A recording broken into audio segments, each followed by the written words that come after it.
क्या आपको भी लगता है कि पूरी दुनिया सिर्फ आपको ही देख रही है, नोटिस कर रही है? यदि हाँ, तो आपको शायद मेन कैरेक्टर सिंड्रोम हो सकता है। आजकल सोशल मीडिया पे एक वर्ड मेन कैरेक्टर सिंड्रोम बहुत ज्यादा वायरल हो रहा है, लेकिन क्या ये कोई साइकियाट्रिक इलनेस है?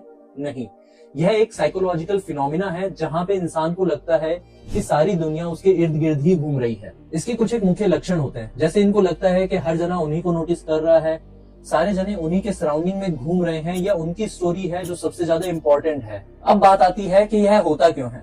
हमारा दिमाग हमारी कहानी का नरेटर होता है, लेकिन रिसेंटली जो इंस्टाग्राम रील्स हैं, वीडियोस हैं, या फिर व्लॉग्स के थ्रू आने वाले वैलिडेशंस हमारी इस भावनाओं को और बढ़ा देते हैं कि हम अपनी कहानी के मुख्य किरदार या हीरो हैं।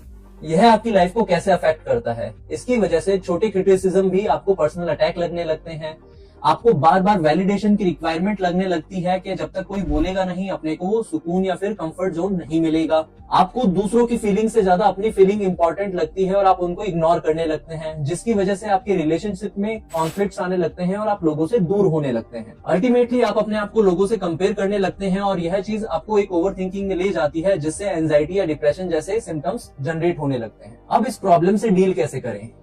जब भी आप इस सिचुएशन में हो तो आप एक टेक्निक यूज करें, पॉज एंड क्वेश्चनिंग योरसेल्फ। इसमें आप अपने आप को रोकें और अपने आप से ये 3 सवाल पूछें। पहला, क्या मेरे पास इस बात का कोई फैक्चुअल एविडेंस है?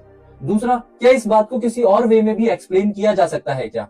और तीसरा, यदि मेरा दोस्त इस सिचुएशन में होता तो मैं उसको क्या एडवाइस करता? यह 3 सजेशन आपको उस सिचुएशन से बाहर निकालने में हेल्प करते हैं। यदि फिर भी आप उस सिचुएशन से बाहर नहीं निकल रहे हैं और आपको ओवरथिंकिंग, डिप्रेशन या फिर नार्सिसिस्टिक ट्रेट्स डेवलप हो रहे हैं, तो आप इस चीज को इग्नोर मत करें, अपने डॉक्टर से मिले और कंसल्ट करें। और याद रखें कि जिंदगी कोई फिल्म नहीं है, बल्कि करोड़ों लोगों की कहानियों का एक संगम है। यदि आप भी ऐसे इमोशनल डिस्टर्बेंसेस से जूझ रहे हैं तो कमेंट सेक्शन में लिखें मेन कैरेक्टर सिंड्रोम, और हम आपको इससे डील करने के तरीके डीएम करेंगे। धन्यवाद।